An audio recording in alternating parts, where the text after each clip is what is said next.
Hello, and welcome to episode 26 of Talk Witchcraft podcast. In this episode, Maggie and I will be talking all about protection magic and defensive witchcraft. You're listening to Talk Witchcraft. On this podcast, we talk about witchcraft as a lifestyle and discover how to merge magic into your daily life. Every week, we'll demystify witchy topics like tarot, astrology, crystals, herbs, and more as you develop your personal brand of magic and create the life of your dreams. We're your hosts, the Mystic Sisters, Erica and Maggie. So in this segment of the show, we choose a tarot card for the week, and we look for moments that relate to this card in our daily lives. For this episode, we chose the Two of Cups. The theme of this card is coming together in partnership, and this card is really the love card. Some people talk about the lovers being the love card, but I think the Two of Cups is a better representation of love. This card is so sweet and tender and not really sexual necessarily, but there is a closeness between these two people where they are trusting one another to hold their love with care. When it comes to the longevity of a romantic relationship, you want to see the Two of Cups. Do you have a story about the Two of Cups, Maggie? Yeah. So my husband and I play this game called Bread and Butter, which I learned from our parents, where if you have to separate from one another while you're walking on a sidewalk, like going around a pole in the sidewalk or like a planter or something, then you say bread and butter, and that is an indication that you're going to be together forever. And yesterday we were walking down the sidewalk and we were holding hands. And so instead of separating, we both tried to go different directions around a palm tree, because in Florida we have palm trees. And and when we got into like a little tiff about, well, we should go this way. No, we should go this way. And then we talked about why our way was the better way. And it turns out that Dana, my husband, was pushing me into the shade because he knew that I like to walk in the shade. And I was pulling him away from the tables because I didn't want him to run into them. So we were thinking about each other's needs for why we wanted to go the way rather than thinking about our own needs first. And I just thought it was really cute. And it reminded me of the Two of Cups because there is that like levelness. Everything is about equality and thinking about the other person's needs above your own or equal to your own. And it was sweet. That's very sweet. Do you have a story, Erica? Yeah.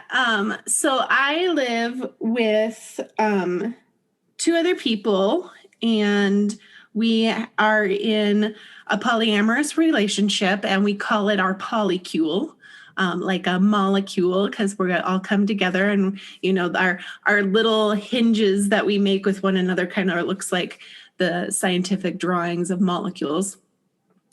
And when we first started, living together and figuring out expenses and all that stuff, we were talking about if we should do it splitting everything equally, or I had mentioned that some friends of mine, they split up their expenses based on income. So the partner who has a lower income has a lower percentage of what they contribute to the household in more of an equitable situation, so that they're not feeling overtaxed while the person who makes more money is, feeling just fine. And it feels to me like the Two of Cups because it's about that partnership and about that coming together and communicating and talking and working through what could have been a really big problem, but discussing it beforehand and making it equal for all parties involved. And it's that initial conversation just opened up the rest of our relationship to making sure that we are communicating about saying about things. And we have just a house rule that if a person doesn't feel like they can contribute to a particular project on the house or whatever, they can say, I don't want to take part in this project. This is what I feel comfortable doing, or I can't do it monetarily, so this is how I'm going to help around the house. And it just really feeds that partnership piece. Yeah, I think that's really important. The open communication, as well as the equity of contributions, whether that's financial or labor or whatever. So, should we get into the main topic for this week? Yeah, that sounds good. What is our topic? We're talking about defensive witchcraft. Oh, okay, perfect. So let's talk about why it's important to talk about defensive magic and witchcraft. I personally believe that it is an absolute necessity for witches to practice some type of protective magic. When we are practicing witchcraft, when we're using magic and accessing that flow of energy, we test the laws of the universe. And in some cases, we might be provoking some sort of unknown force that can lead to consequences, good or bad, and we can't always control or predict what those consequences are going to be. So defensive magic is how you can guard yourself, you can guard the people in your home as well that you might be opening up to these unknown forces, and your home in general, so your property or your if you're renting, then your rented area. So through protection magic, you can use spells that are for banishment or binding of malicious spirits or toxic people. You can ward against psychic attacks. You can ward against baneful spells. And you can also consider protective magic to be releasing things like thought forms or stagnant energy. And if you're unfamiliar with what thought forms are, then check out the episode called How Witchcraft Works. I think that's the one where I talked about thought forms before. So is there anything you would like to add, Erica? Yeah, I think it's really important to protect yourself, and it can be done either before you're starting your spell work or after, or it can be done in anticipation for something that might be coming up. If you've got a contentious conversation coming up, or any kind of way to just give yourself that peace of mind and let yourself feel safe and protected. Yeah, exactly.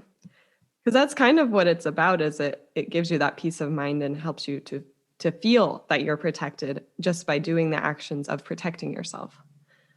So now let's talk about how we protect ourselves from those magical dangers.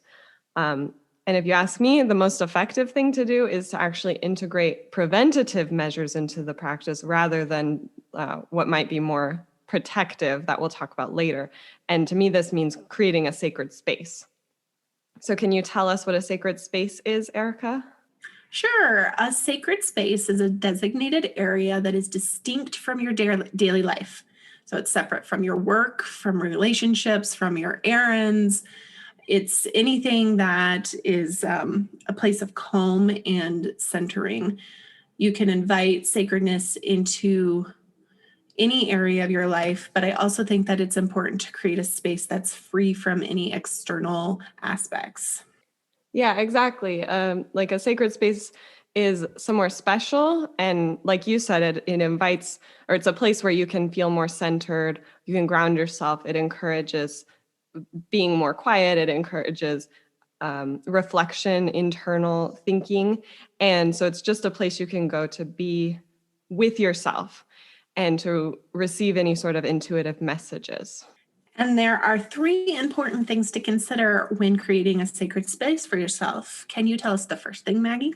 Yeah, the first thing is where you want your sacred to be, or your sacred space to be, and how big it should be. So I personally consider my whole house to be a sacred space, but it could be a single room if you are in more of a shared space and the people you live with don't necessarily prescribed to your belief system. It could also be a corner of a room if you only have, or if you have just like if you live in a dorm room or something and you share your room with someone. So you might have your own corner of a room that would be sacred. It could even just be a shelf that you have where you would set up an altar of some kind. And that is an example of a sacred space, is an altar.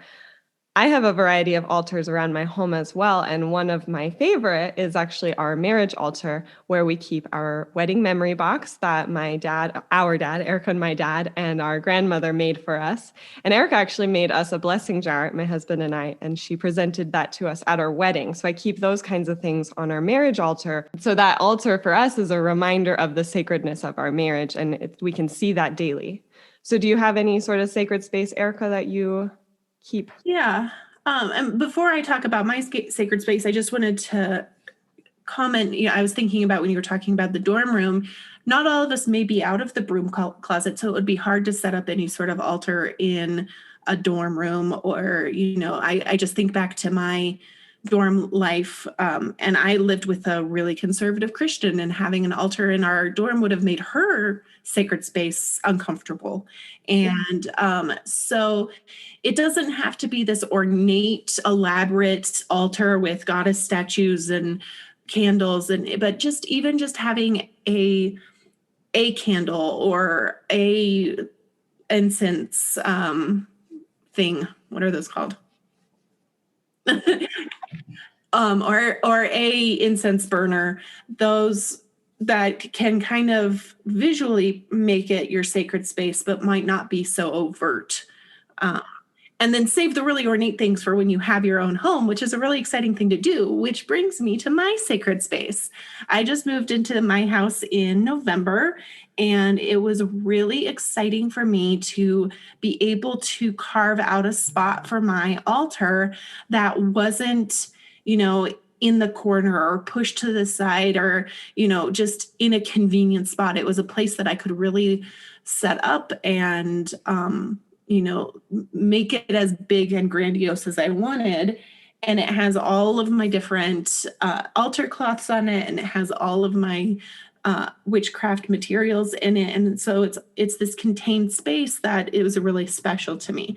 So that is my witchcraft sacred space. But then I also, because like I mentioned, live with two other people, they're totally fine with my practice and they think it's really cool and they ask me about it. But we are three individuals and we all three have common living areas and we have our own personal areas. And I wouldn't feel comfortable putting a sacred space around some of those common areas because other people are coming in and out of it all the time. And I can't necessarily protect it in every aspect. And so for me in my house, my bedroom and then my craft table and then my office area, which is actually right next to my altar. Those are my sacred spaces where I can go and be myself and it doesn't belong to anybody else. Yeah, I think that's a really important thing to consider. And that actually brings us into our next thing. The second factor of creating a sacred space is, do you want to tell us what that is, Erica? Oh, yeah, sure. So you want to ask yourself what the guidelines of your space are. So, ask yourself what kind of activities you'll allow inside it. Can you read, write, eat, have sex, play games, wear clothes, dance? What are those things that you can do? Are electronics allowed? What type of music is played? Are there other creatures and beings allowed to enter it? So, my whole house, I feel like, is a very safe space for me, like Maggie does. But because there's lots of people, there's three people, and then there's all their friends and, all this stuff. There's a dog and a cat, and there's a lot of movement, a lot of energy. So in those sacred spaces, I have to be a little bit more relaxed with with what I allow. We've got TVs, we've got phones, we've got all this stuff, all different types of music that's being played. But in my space, at my craft table, at my office, in my bedroom, I can say, like I can close the door, or my polycule knows that they don't touch anything on my craft table because it's in a very specific place where I know where I can get it when I next pick up that craft. And they have to ask to use things like, for example, Kim, she is very into plants, and she uses my yarn to help label her plants, but she asks me every single time before she goes and grabs a thing of yarn. Even though like we've established, like, yes, she can use it, but it's still that nicety of, hey, Erica, can I grab some yarn? Yeah. Even if it is like you almost always say yes, or probably always do, having that boundary of, I still need you to ask her. Exactly. Yeah. Yeah. And like you mentioned, I designated my entire house as sacred, and I try to maintain it that way. So there's few things that my husband and I don't allow in our home and in our sacred space. But we did recently get a sign that says, please don't do Coke in our bathroom. So there's one rule. That's probably a good rule. But yeah, we it's like you were saying exactly. There's electronics, obviously, but I do have a sacred space set up. That's my witchcraft altar in the office, and people don't touch that. Actually, we had an electrician come in to check the outlets in there, and he moved it, and he broke a statue. No. Bad. He felt really bad though, and he ordered a new one. But that reestablished the rule of, please don't touch my altar. Mm-hmm. And maybe I should move it before I have electricians come in and who have to access the wall behind it. Anyway, that was an aside. So let's talk about the third sacred space factor, which is to incorporate something that stimulates all of your senses. So for me personally, I view magic as dependent on the connection between the spirit realm and the physical realm and the experiences that we have in those two places. So I find it's helpful to enhance that physical experience through incorporating tools and materials and all sorts of things that will stimulate those physical sensations, and that will enhance those in the spirit realm as well. And we all know there's 5 senses. So let's each share a practice that we might do to stimulate each of those senses, or just one. So I'll go first. I have trained myself over the years to quickly enter into a more calm state, or to enter into a meditative state, by eating a specific kind of chocolate, which is the Choco Love with dried raspberries in it. It's delicious. But I only eat that right before I want to do a spell work or ritual or meditation. And it helps me to know that that's a transition point. So I keep that in my sacred space, and and that experience of meditation is also part of, the sacredness, is entering that meditative mind space. So do you have a favorite physical sense, Erica? And do you do anything to incorporate that into your sacred space? Yeah. So I was just thinking, what I use, what are my things that I use every single time, and it's really candles. I think the reason for that is that it's tapping into my visual and my smelling senses. Like the being able to smell the smoke, or even the flame itself, but then the candle, the scent coming off of the candle. I have a candle at every single one of my sacred spaces that I just talked about, because and I do this little ritual, and I didn't even realize it was that every time I sit down to do a craft, I light the candle first. Every time I sit down to work at my computer, I light the candle first. So I think that smell of the candle, and then the visual of seeing the light flickering is a way for me to make it a sacred space, and kind of focus and let me know what I'm doing. I was also just thinking, you and me and our mom are reading The Spiral Dance by Starhawk, and she talks a lot about the younger self and how the younger self operates in pictures and childlike things. And I was thinking that these senses are a really great way to tap into the younger self so that we can reach that sacred place and talk with our younger self. Yeah. And I liked what what you've kind of been saying throughout this of your craft space being sacred, because I think a lot of people do consider those more like, you might consider that to be more mundane, but anything can become a ritual or can become sacred because you set that intention of, lighting the candle, like you said, or me with eating chocolate before something that I want to make into a ritual. And I think like that's my main belief with magic, is that everything is magic if you set the intention that it is a ritual or a practice that you're engaging in. So should we take a break and tell our listeners about our sponsor? Yeah, this episode is sponsored by Mumbles and Things. We have a sacred space workbook, which is all about creating a sacred space. And this is a workbook that guides you through the step-by-step process to create a space that aligns with your magical and spiritual life. With each step, you will be guided on how to become more present in your experience of the world using all of your senses, like we've been talking about, and setting boundaries and those guidelines, like we also talked about, setting your intentions for various types of altars, learning how to create a temporary sacred space through casting a circle. And I created this workbook because a sacred space looks different from one person to the next based on what they think of as sacred. So Erica might consider crafting to be sacred, where I might consider writing to be sacred. And those are two different practices, so our spaces are going to look different.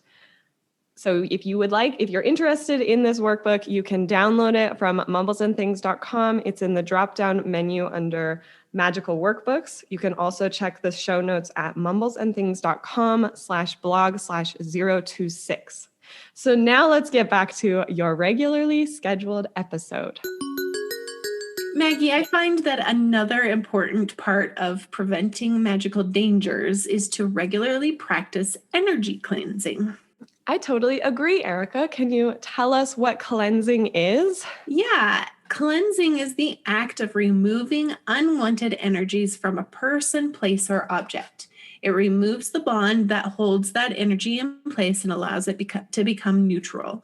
When I'm cleansing, I like to take candles or, some sort of cleansing herb pod thing and walk around my house and just kind of talk to the house. Sometimes I'll do a chant.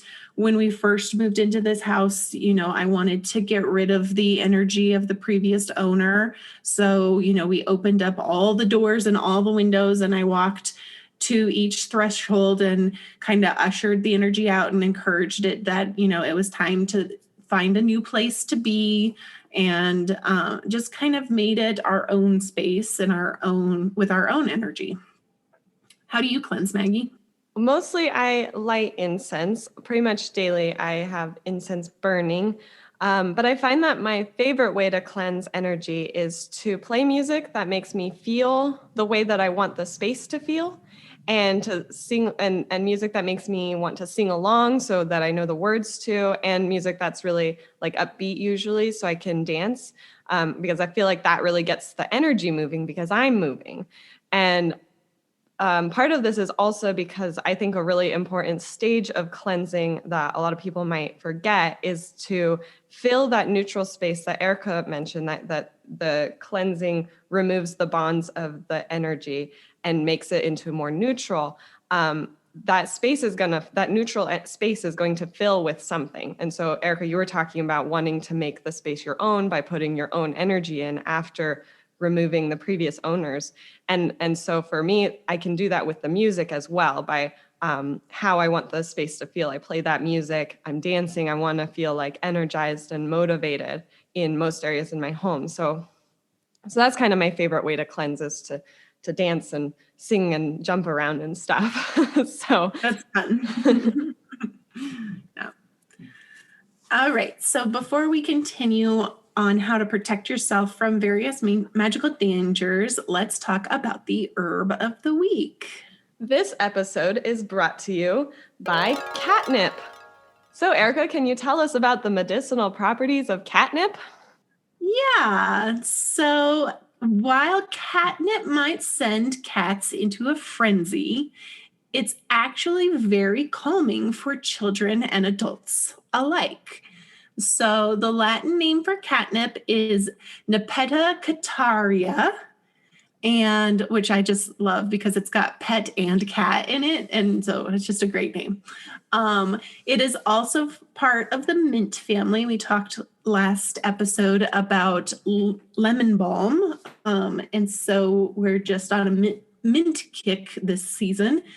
You can really tell a plant is from the mint family by their leaves. They've got a very serrated edge, and the texture of it is almost scale-like. Their little leaf cell pods are very defined, and you can usually see it's almost bumpy and scaly like a lizard. So with catnip, again, we use the leaves, and they can be used for a variety of reasons. They're antispasmodic, like the lemon balm. They're an aromatic. They're an antidiarrheal if you need it for that particular reason.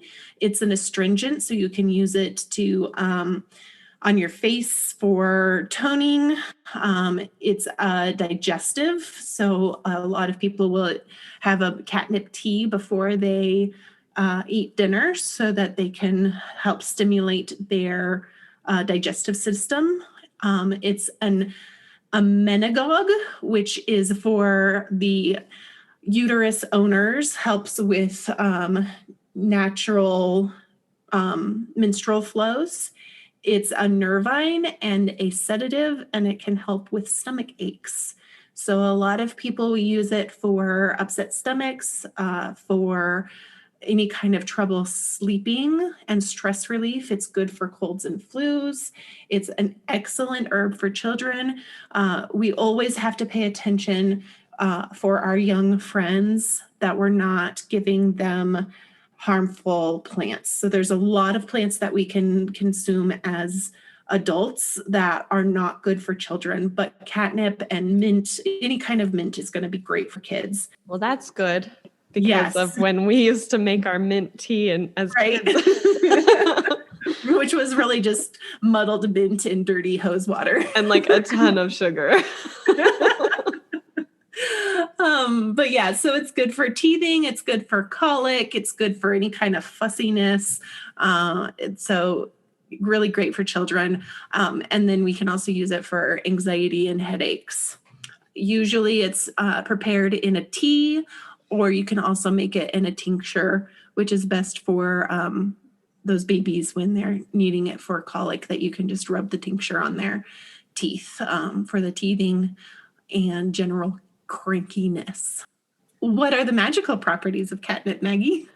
Well, catnip is a passive herb, and it is associated with the Cancer zodiac sign, which is why we're talking about it right now. It is also associated with the planet Venus and the fire and water elements. So you can use catnip for any spell or ritual with the purpose of abundance, beauty, protection, working with cats and cat spirits, and love. So as you probably know, and Erica mentioned it, catnip is very attractive to cats, which is why it has the name catnip. And it is that makes it a really wonderful addition to any spell that you are in the need of the aid of a cat spirit. So if you're trying to work with a cat spirit or a cat deity, then you might want to incorporate catnip to attract them to your spell work.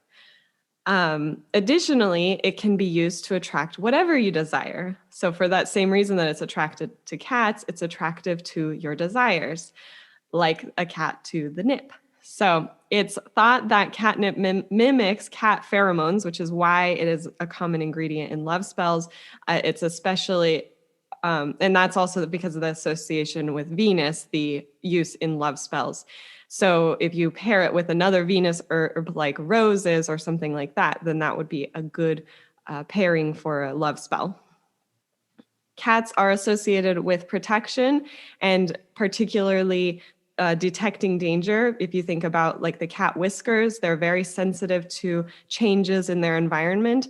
So if you're lucky enough to come across a stray cat whisker, like if you have cats and they leave their whiskers around, then you can add those to a charm bag with the catnip, hang that over windows or doors, and or in any sort of high traffic area in your home, and that can be a really good protective charm. And you can use catnip in glamour magic. So that can be used to provide you with like cat-like agility and stealth. So you're using glamour magic to become more cat-like. And because of its correspondence with Venus, as I mentioned before, it's also useful for beauty spells or glamour spells in general, presenting yourself as more youthful, more playful, and more glamorous. Dramatic. Since catnip is in the mint family, as Erica mentioned, it grows really rapidly and prolifically, as we also talked about with lemon balm. And for the same reason, it's really good for spells focused on abundance or for making a spell work more quickly. You can, instead of harvesting it and using it in a spell, you can actually use it as like a attractant in your yard. So you can plant it and grow it along your walkways, and that will attract abundance to your home. It's also a protection ward in a way by growing it, but you might also attract all of the neighborhood cats as well. So be prepared for that.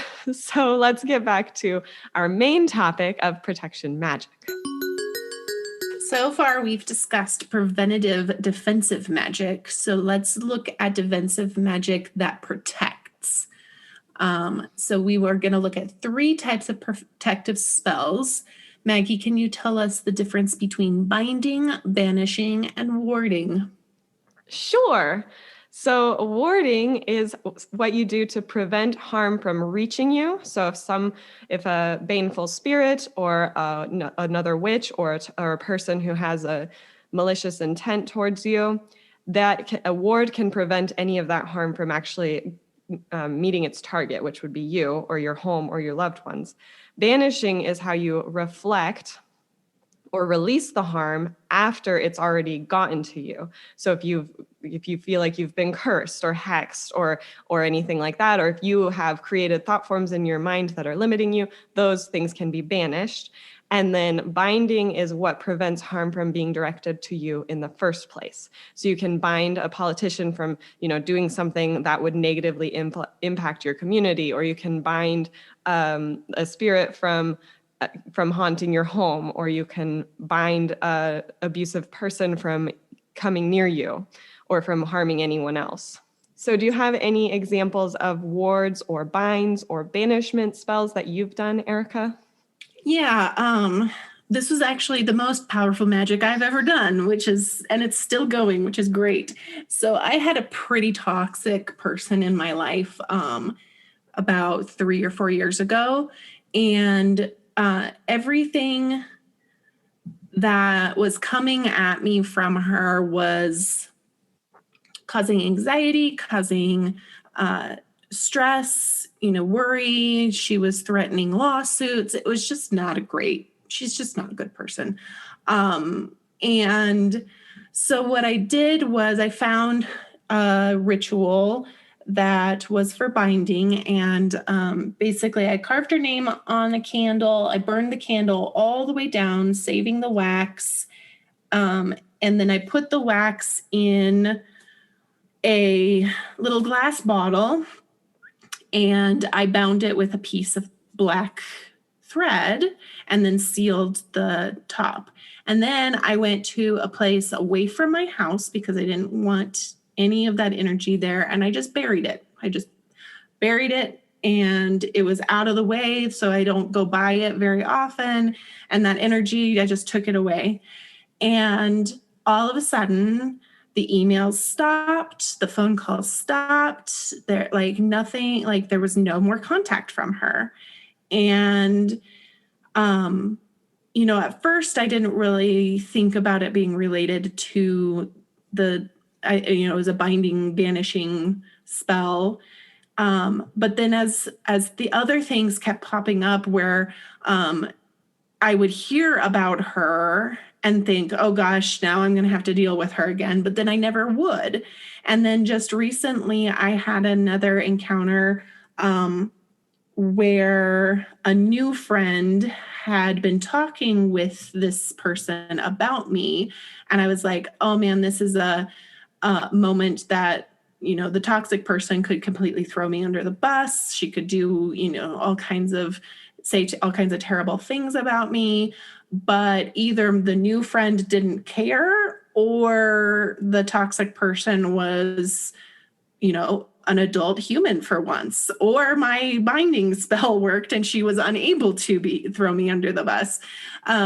So it's really nice to know that intention that I put out there that said, like, you can't harm me anymore is still in effect. Mm. And so that's my protection spell story. That's so cool. What about you, Maggie? Well, I like to, mine's going to be less impressive than yours, but I like to write things down on a piece of toilet paper and flush it anytime that, like, if I have a limiting belief. So I've been doing that a lot with all of my like RSD from ADHD, rejection sensitivity dysphoria, that if I'm feeling particularly sensitive or if I'm feeling particularly rejected, I'll just write it on a piece of paper and I will flush it down the toilet. And that it doesn't work forever, but it works enough to get me through it in that moment. And then the next time it comes up, I just write another thing on the piece of toilet paper, I flush it. And it just is really helpful because it reminds me that those things are shit and they don't matter. Those thoughts are not real and they're waste. It's a waste of my time to consider them. So I just need to flush it with the wastewater and send it to be processed somewhere else.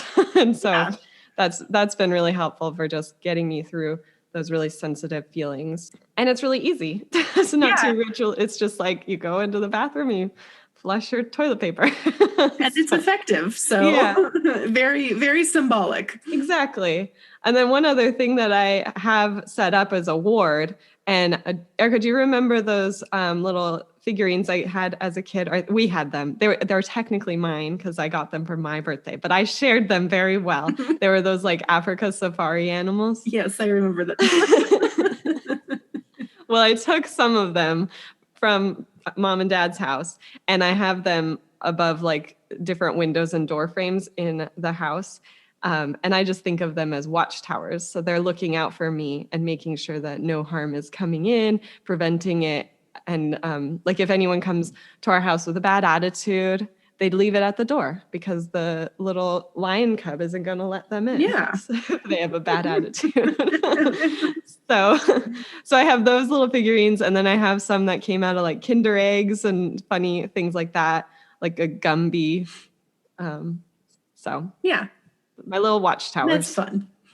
Yeah. You gotta have some whimsy in your life. Otherwise, what's the point? Yeah.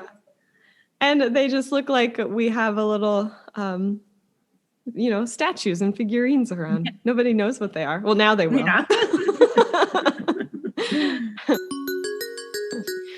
Okay, so it's time to move on to our moon magic assignment for this week. The moon is waning. We had the full moon, and so now the moon is declining, getting smaller, and we're about to get to the last quarter phase, which is when the moon is half full or half empty, depending on how you look at it. But the way I see the quarter phases, both the waxing half and the waning half, is a time to observe challenges and obstacles that are in your path. So whatever's blocking you from moving forward. Now with the first quarter moon, which is during the waxing half of the cycle, it's a time to look at those obstacles, but not stop the forward momentum to remove them. So it's more like a hurdle. Like if you're running a track, you jump over the hurdle. Or if you find yourself facing a wall, you walk around the wall. You don't take the wall down. But at the last quarter, that is when you'd take the big effort to remove those obstacles. So you would stop running, take the hurdle off the track, and then keep going. Or if it's a wall, you would take it down brick by brick. So, Erica, do you have any obstacles in your life that you are trying to remove? Well, last episode we talked about that I wanted to release grudges. The person that I discussed in my binding spell, because it recently has come up again as with this new friend, she's just an obstacle in my life that I don't want around anymore. I don't want every time her name comes up to have this feeling of black hole in my stomach. I'm ready to be like, she can live her life and she can do her own thing, and it's not a part of me, and I'm not involved in it anymore. So I'm ready to take down that hurdle. Do you have an obstacle you're removing, Maggie? Yeah, my release at the full moon was about my expectations for myself and other people's expectations. And I think that's something that I've been trying to do for a very long time. And, it takes a lot of removing bricks. So I think I'm continuing to remove as many bricks as I can from that wall that kind of keeps me from doing things because of that perfectionism energy, feeling like if I can't do it right, then it's not worth doing. Or if I can't do it to what I expect of myself or what I think other people expect of me, then it's not worth doing. So I'm still removing those bricks of that wall. And I feel like it's to the point where I can actually step over it. So I don't have to go around the wall anymore. I can step over it. And I'll just keep whittling away at that wall. So now we want to hear from you. If you want to go to witchwanderer.com, you'll find the latest game. This week, we have a game of this or that. Don't think too hard about the answer. Just choose whichever answer comes to mind first. And now we are going to choose our tarot card for next week, which is the Three of Cups. And the Three of Cups is often depicted as three people celebrating. So it's generally about friendship and team spirit and excitement and exuberance, abundance, healing, and just the general merriment that you have when you gather with friends. It's also about making new friends and being part of a group, feeling like you're included in something, having people that you can share your happiness with and who will be happy for you as well. It's about the community spirit of lifting each other up and putting trust in other people. And it's about celebration. So Erica and I will be looking at these in our lives throughout the week, and we hope that you all will as well. And we'll share our stories next week. Man, in a post-COVID world, it's going to be hard to pick just one story. That's true. If you have a story that you want to share with us about either the Three of Cups or the previous two tarot draws, you can email us or send a voice message to welisten@talkwitchcraft.com. You can also find out more about this episode by going to mumblesandthings.com/blog/026. Join us next week when we talk about magical cleaning. Make sure that you subscribe so that you are notified about each new episode. And to help other witches find this show too, please leave us a 5-star review wherever you listen to podcasts. You can also find us on Instagram @Mumbles and Things, and join us in the Mumbles Academy to chat about this episode with other witchy folk. Bye-bye. Goodbye.